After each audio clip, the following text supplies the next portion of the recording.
નમસ્કાર મિત્રો, option trader Gujarati new learning વિડીયોમાં આપ સૌ મિત્રોનું હાર્દિક સ્વાગત છે. આજે થોડો વરસાદ વધારે છે તો વિડીયો લેટ થયો છે, પણ એટલું એડજસ્ટ કરી લેજો. 10-15 મિનિટ લેટ અપલોડ થશે આજે, પણ એજ્યુકેશન પૂરું લેશું. આજે શું કર્યું છે તમે સૌએ એ જરા મને કોમેન્ટમાં જણાવજો, કેમ કે માર્કેટ લગભગ 270 પોઈન્ટ, કેટલું 270 પોઈન્ટ ગેપ અપ હતું, બરાબર. અને આ ગેપ અપ થયા પછી મેં તમને ટેલિગ્રામમાં એક મેસેજ પણ શેર કર્યો હતો કે ભાઈ થોડી શાંતિ જાળવજો, નવા ચાર્ટ શેર કરી આપું છું. અને જ્યારે આપણો એક નિયમ છે કે જ્યારે માર્કેટ 100 પોઈન્ટ પ્લસની કેન્ડલ બનાવી દે ને, કેવી તો કે 100 પોઈન્ટ પ્લસની, બરાબર, ત્યારે સેમ ડિરેક્શનમાં ક્યારેય ટ્રેડ બને નહીં. કોઈ એમ કહેતું હોય કે સાહેબ આ ટ્રેડ બન્યો છે તો મને જરા કોમેન્ટમાં જણાવજો કે તમે કેટલું લઈ શક્યા છો આમાંથી, બરાબર. આટલી વસ્તુ મગજમાં ફિટ રાખવી ભાઈ. અને આમાં બાઇંગ કરવું એ તમારી પાસે શું કન્ફર્મેશન હતું, બરાબર. તો પીના ચાર્ટની અંદર એક સરસ મજાનો ટ્રેડ આપણે મોર્નિંગમાં 10 વાગ્યાની આજુબાજુ મળ્યો. ક્યારે? 10 વાગે. હજી હું મેસેજ ટાઈપ કરતો હતો ત્યારે એ પ્રીમિયમ લેવલ ઉપરથી ગયું, બરાબર. અને મોસ્ટ ઓફ આપણા રેગ્યુલર એનાલિસિસ વિડીયોની અંદર આ વસ્તુ સમજાવું છું કે જ્યારે સૌથી મોટી કેન્ડલ બની જાય અથવા તો ગેપ અપ ઓપન થઈ જાય તો સેમ ડિરેક્શનમાં ટ્રેડ બનશે નહીં. અને ટ્રેડ બનશે તો એનો ટાઈમ પણ મેં તમને કીધેલો છે 9:50થી લઈ અને 10:15 સુધીમાં. કેમાં? તો કે સામેવાળા પ્રીમિયમમાં. ત્યાં સુધી શાંતિથી બેસવાનું, બરાબર. એના માટેનો એક નિયમ કાયદો પણ મેં કીધો છે કે ભાઈ ચાલો આ પ્રીમિયમ ઉપરથી આમ નીચે આવ્યું છે, આયા પછી એક વખત એને જવા દેજો, આ આપણા માટે કોઈ કામનું છે નહીં. અહીંયાથી એ ઉપર જતું રહ્યું નહીં, આપણા માટે કોઈ કામનું નથી. પણ ત્યાંથી નીચે આવે તો અહીંયાથી પકડવાનું છે. આ આપણો એસએલ છે અને આ આપણો ટાર્ગેટ છે. આટલું તો જશે, બરાબર. બસ આટલું સમજી લ્યો એટલે આ ટ્રેડ પકડાઈ જાય, બરાબર. સમજદાર કોઈ ઇશારા કાફી. કેમ કે કમસે કમ એ પ્રીમિયમ જેટલું પડ્યું છે ને એનાથી 50% ગયું છે. ત્યાંથી થોડું નીચે આવ્યું ને અહીંયાથી આવ્યા ને તો એના કમસે કમ 50% નહીં તો 40% તો જશે જ. અહીંયાથી તમારી પાસે શ્યોરિટી છે, અહીંયાથી નથી, બરાબર. તો શ્યોરિટીવાળા ટ્રેડ પકડો વિથ લોજિક, બરાબર. અને તમને મેં આખા દિવસની અંદર ક્યાંય પોઝિટિવ વ્યૂ આપ્યો હોય તો મને કહો. જ્યારે 12 વાગ્યાની આજુબાજુ પણ મેં તમને એક વ્યૂ શેર કર્યો હતો આ એરિયામાં, બરાબર. આ એરિયાની અંદર મેં તમને વ્યૂ શેર કર્યો હતો ત્યારે પણ મેં એવું જ કીધું હતું કે જો આ બોક્સની અંદર એક 15 મિનિટની કેન્ડલનું ક્લોઝિંગ આવે તો સમજવાનું કે ડે હાઈ સુધી જશે. 15 મિનિટના બોક્સની નીચે છે ત્યાં સુધી માર્કેટ કેવું છે? નેગેટિવ જ છે. આવા શબ્દ હતા મારા. તો હવે તમને એવો પ્રશ્ન થતો હશે કે સાહેબ નેગેટિવ છે તો ગમે ત્યાં પકડી લેવું? ના ભાઈ, બિલકુલ ન પકડાય. કેમ કે આટલું ડાઉનફોલ આવ્યા પછી નાના પુલબેક તો એ મારશે, તો એને રાઈટ જગ્યા ઉપર એન્ટ્રી કરવી પડે. ક્યાં? તો કે નિયર બોક્સ ટોપ ઉપર.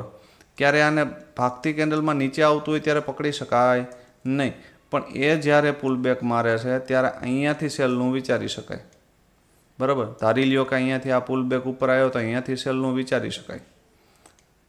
સમજાય? તો હંમેશા એક વસ્તુ ક્લીન જ રાખવાનું એમ કે 15 મિનિટના બોક્સની નીચે છે આ આપણે નેગેટિવ જ છે ભાઈ. માર્કેટ આની ઉપર એક કેન્ડલનું ક્લોઝિંગ આપી દે, આપણે માની લેશું કે ભાઈ હવે તારે ઉપર જ આવવું છે, નહીંતર નહીં. ઠીક છે. તો પ્રીમિયમ જોઈ લઈએ આપણે. સૌથી પહેલાં કોલનું પ્રીમિયમ. હવે કોલના પ્રીમિયમ લગભગ માર્કેટ ઓપન થયું પછી મેં તમને આ શેર કર્યા હતા. લગભગ 1, 2 કે 3 કેન્ડલ બની હશે અને ત્યાર પછી એકાદ જ બની હશે 15 મિનિટની. તો અહીંયાથી આ લેવલ ઉપર આવ્યું અને અહીંયાથી જતું રહ્યું. પણ આ મૂવમેન્ટ કેપ્ચર કેવી રીતે કરવી? વન વેમાં તો ન થાય, બરાબર. હા, એક વખત એ અહીંથી ગયું છે તો હવે ખ્યાલ છે કે અહીંયાથી જશે, પણ જ્યારે એ અહીંયા આવે તો અહીંયા રોકાવું તો જોઈએ કે નહીં ભાઈ? અહીંયા આવે તો અહીંયા રોકાવું તો જોઈએ કે ન રોકાવું જોઈએ? આ તો સીધું જાય છે, તો આને આપણે કેમ માનીએ કે ભાઈ અહીંથી રોકાશે? એટલે સ્ટોપ થવું જરૂરી છે, બરાબર. તો અહીંયા ટ્રેડ બને, આ એરિયામાં ટ્રેડ ના બને, બરાબર. આની અંદર અહીંયા ટ્રેડ બને. આ જગ્યા ઉપર આવ્યું, એક કેન્ડલનું ક્લોઝિંગ ઉપર આવ્યું, એ પણ નેગેટિવ જ છે, પોઝિટિવ તો નથી જ. ફરી અહીંયા ડીપ આવ્યું તો અહીંયાથી એક એન્ટ્રી કરી શકાય, બરાબર. આ એરિયામાંથી એક એન્ટ્રી બને અને આપણો પહેલો ટાર્ગેટ આવે આ. પણ એવું થયું નહીં તો નાનો એવો સ્ટોપ લોસ લઈ જાય, શું વાંધો છે, દઈ દો, બરાબર.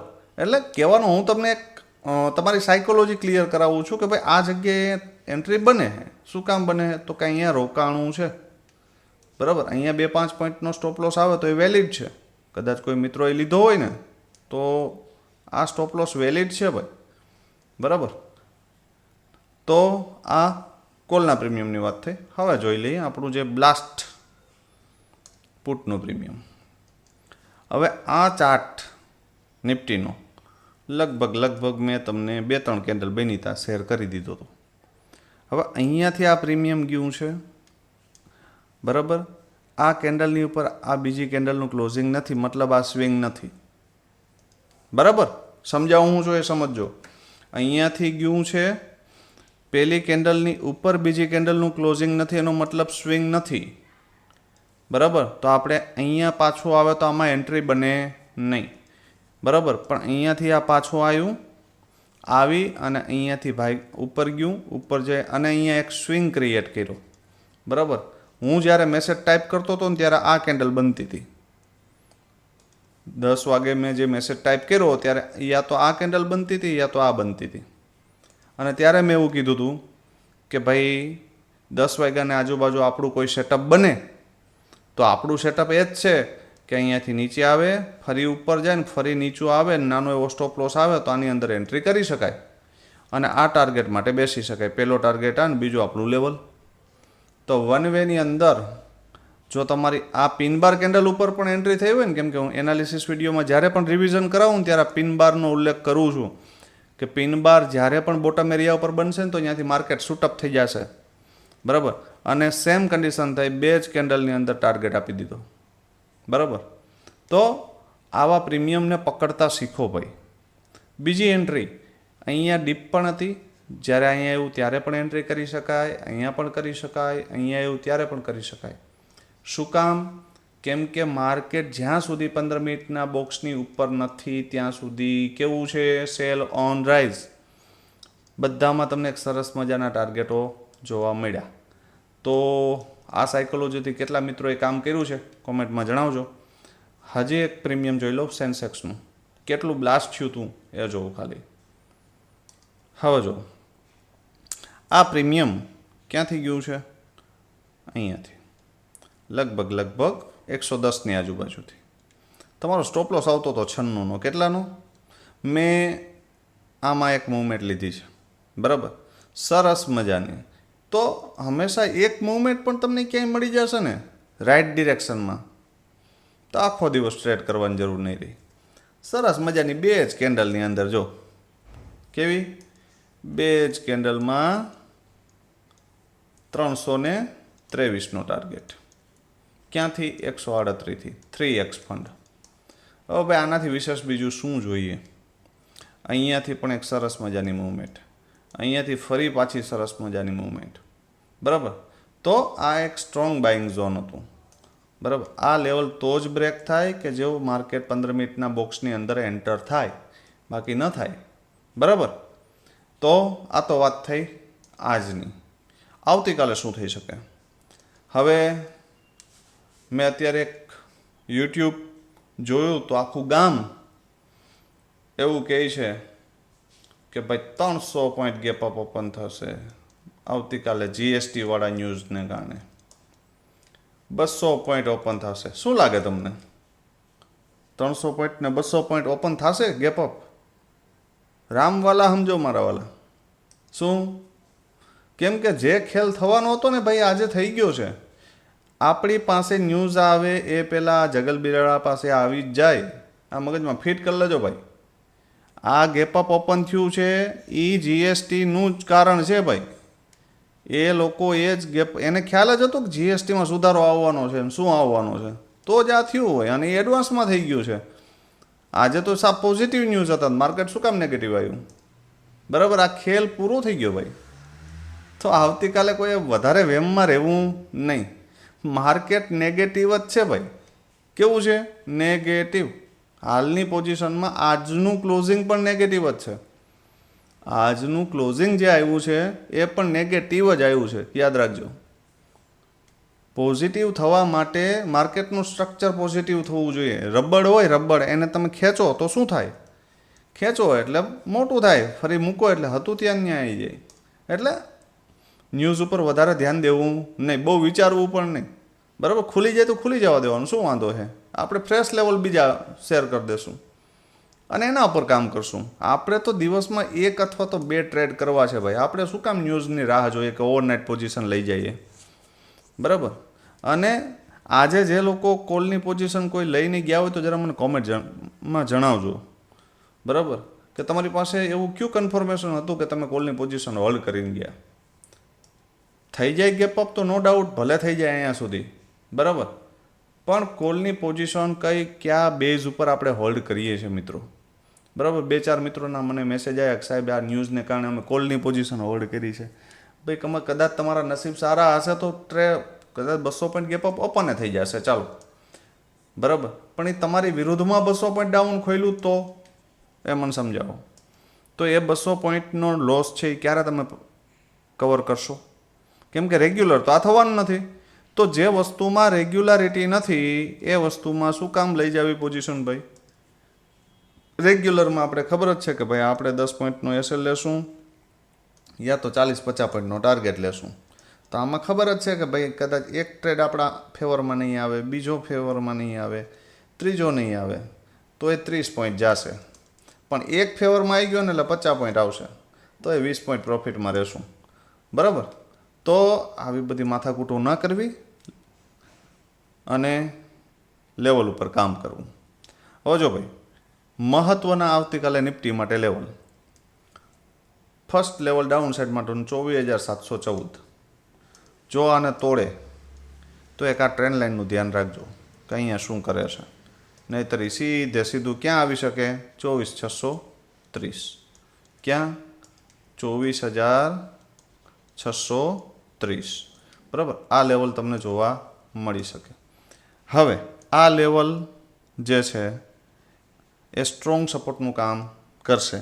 આ લેવલ તૂટ્યું 630 તો 532 આવશે ને 468 આવશે, યાદ રાખજો. બરાબર, આટલું ક્લિયર.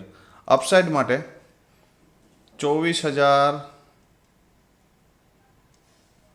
અપસાઇડ માટે 24,802. બરાબર, જ્યાં સુધી આની ઉપર ન નીકળે, કોની ઉપર? 24,802ની ઉપર, ત્યાં સુધી બુલિશ થવું નહીં. બરાબર, અને આ રેન્જની અંદર આટા મારે તો અહીંયાથી બાય, અહીંયાથી સેલ, સ્કેલ્પિંગ 10-15 પોઈન્ટ લઈને જઈ છીએ આરામ. બરાબર, 24,802ની ઉપર નીકળું તો 24,898 અને 24,978 આવી શકે. પણ નીકળે તો બરાબર, પોસિબિલિટી મને ઓછી દેખાય છે, છતાં પણ નીકળે તો આપણે કામ કરશું. બરાબર, આટલું ક્લિયર. ડાઉન સાઇડ માટે આ લેવલ યાદ રાખજો. જો આ બ્રેક થયું 629 તો 532. બરાબર, અને 532 બ્રેક થયું તો 468. બરાબર, આ સપોર્ટનું કામ કરશે 468થી લઈ અને 405 સુધી. બરાબર, 532 મારા મત મુજબ નહીં બ્રેક થાય, પણ થઈ ગયું તો 468 સુધી આવી શકે. બરાબર, તો સ્ક્રીનશોટ મારી લેજો. હવે જોઈ લ્યો તો કે ભાઈ એક કોલનું પ્રીમિયમ અને એક પુટનું પ્રીમિયમ. સિમ્પલ, સાદું, સરળ લોજિક. કોલનું પ્રીમિયમ છે 24,750. કેટલા? નો સીઈ. બરાબર, નોટ ડાઉન કરજો. હવે આ પ્રીમિયમ ડિસ્કાઉન્ટમાં મળે છે. કેમાં મળે છે? ડિસ્કાઉન્ટમાં. જો આ પ્રીમિયમ 90 સપોર્ટ લઈ લઈએ તો અહીંયાથી એક એન્ટ્રી બની શકે. ક્યાં સુધી? 131 સુધી. બરાબર, ફર્સ્ટ વન વેમાં. ફરી આ પ્રીમિયમ ડીપ આવે અને જો અહીંયા ક્યાંય સપોર્ટ લેતું દેખાય ને ફરી તમે એન્ટ્રી કરો અને જો 131 બ્રેક કરી દે ને તો 182 અને 214 સુધી બલિદાન દઈ શકાય, સ્ટેપ બાય સ્ટેપ. બરાબર, કન્ડિશન એ કે અહીંયાથી આમ સીધું જાય. કેમ? સીધું અને ફરી ડીપ આવે ને અહીંયા લેવાનો મોકો મળે. બરાબર, એક વખત અહીંયા ટચ કરી આવે, ફરી ડીપ આવે ને અહીંયા તમને પોઝિટિવ કેન્ડલ દેખાય અને 131 બ્રેક કરી દે તો 182 સુધી તો કન્ફર્મ બલિદાન દઈ શકાય. બરાબર, આટલું ક્લિયર. મોર્નિંગમાં તમને કદાચ ભૂલમાં અહીંયા મળી જાય 50. ક્યાં? 50. અને અહીંયા પોઝિટિવ કેન્ડલ બનાવે તો ફર્સ્ટ ટાર્ગેટ 90, બીજો આજનું ક્લોઝિંગ. બરાબર, આ ક્લિયર. ગેપ અપ ઓપન થઈ જાય આ પ્રીમિયમ. યાદ રાખજો, આ પ્રીમિયમ જો ગેપ અપ ઓપન થયું તો યા તો 131 સપોર્ટ લઈ લેશે યા તો 103 લઈ લેશે. બરાબર, આ એરિયાની આજુબાજુ સપોર્ટ લેતું દેખાય તો એન્ટ્રી કરી શકાય અને આની અંદર 182, 214 અને ગેપ અપ ઓપન થશે તો 247 સુધીના ટાર્ગેટ પણ મળી શકે. કોઈ મોટી વાત નથી. પણ કન્ડિશન એ કે માર્કેટ કેવું થવું જોઈએ? હેવી ગેપ અપ અને પછી જો ડીપ આવે તો આની અંદર સરસ મજાની એન્ટ્રી બની શકે. બરાબર, આ ત્રણે લોજિક યાદ રાખજો, સ્ક્રીનશોટ મારી લેજો. હવે પુટનું પ્રીમિયમ છે 24,700 પીઈ. આની અંદર શું થઈ શકે? તો ભાઈ આ પ્રીમિયમ માટે એક સરસ મજાનો ડિસ્કાઉન્ટેડ જો એન્ટ્રી હોય ને તો એ આ છે 44. ક્યાં? અહીંયા 44ની આજુબાજુ. જો અહીંયા ભૂલમાં મળી જાય. કેવું? ભૂલમાં જો અહીંયા મળી જાય અને અહીંયા એક પોઝિટિવ કેન્ડલ દેખાય, મતલબ આપણું સેટઅપ દેખાય તો આની અંદર એન્ટ્રી કરી શકાય. અને ફર્સ્ટ ટાર્ગેટ 84 અને જો 84ની ઉપર એક સ્ટ્રોંગ કેન્ડલ ક્લોઝ થાય તો 122 અને 160 સુધી જઈ શકે. બરાબર, તો આ વસ્તુ યાદ રાખી.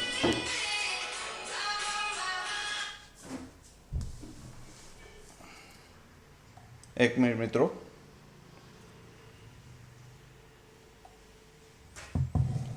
હવે આની અંદર એક બીજી પોસિબિલિટી કહું છું કે આ પ્રીમિયમ થોડું ગેપ અપ ઓપન થઈ જાય. કેવું? થોડું. તો આ પ્રીમિયમ 84 સપોર્ટ લે અથવા તો આ એરિયામાં ક્યાં? અહીંયા આ ક્લોઝિંગની નિયર બાય ક્યાંય સપોર્ટ લેતું દેખાય તો એન્ટ્રી કરી શકાય.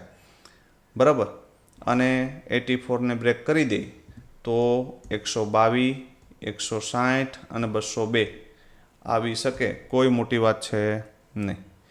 ધારી લ્યો ત્રીજી કન્ડિશન કે આ પ્રીમિયમ માર્કેટ થોડુંક ગેપ અપ ઓપન થાય અને આ પ્રીમિયમ તમને 28 મળે તો આ ઘણો સ્ટ્રોંગ સપોર્ટ તો નથી પણ માઇનોર સપોર્ટ છે 28. અને અહીંયા સપોર્ટ લેતું દેખાય, નાની એવી રેન્જ બનાવે અને 44ને બ્રેક કરે તો 84 અને 122 સુધી જઈ શકે. આ ક્લિયર રાખજો. બરાબર, તો વિડીયો કેવો લાગે છે? એનાલિસિસથી તમે કંઈ શીખો છો કે કેમ? અને ખાસ મહત્ત્વની વસ્તુ પ્રોફિટ કરો છો કે કેમ? એ કોમેન્ટમાં જણાવજો. બરાબર, અને આજના માર્કેટમાં કેટલા મિત્રોએ સારામાં સારો પ્રોફિટ કર્યો છે તે મિત્રો ખાસ કોમેન્ટમાં જણાવજો. લોસ કર્યો એ પણ જણાવજો તો જેથી કરી મને ખ્યાલ પડે કે તમે કેટલા મિત્રો હજુ પણ ઓવર ટ્રેડિંગ કરો છો. તો બને એટલો આ વિડીયાને આપણા મિત્રો સુધી શેર કરો, લાઈક કરવાનું ભૂલશો નહીં. કમસે કમ મિત્રો આટલા સરસ ગાઈડન્સ પછી તમે વિડીયો જોવો છો તો નીચે એક લાઇકનું બટન દબાવતા 1 સેકન્ડની વાર લાગે છે તો કમસે કમ લાઇક ના બટન ઉપર ક્લિક કરો. એક તમારા એક્સપિરિયન્સ જે અમારી સાથે જે તમે વિડીયો જોવો છો, કામ કરો છો, એનો જે એક્સપિરિયન્સ છે એ કોમેન્ટમાં જણાવો. અને ચેનલને સબસ્ક્રાઈબ ન કરી હોય તો કરી નાખજો. બરાબર. ફ્રી ટેલિગ્રામ ચેનલની અંદર લાઈવ માર્કેટમાં જ્યારે પણ ફ્રી હોય છે ત્યારે હું વ્યૂ શેર કરતો હોઉં છું. તો જે મિત્રો ન જોડાણા હોય તે બાયોમાં લિંક આપેલી છે, તો જોડાઈ જાઉં. બરાબર. આવતીકાલે ફરી મળીશું નવા વિડીયોમાં. ત્યાં સુધી જય માતાજી, હર હર મહાદેવ.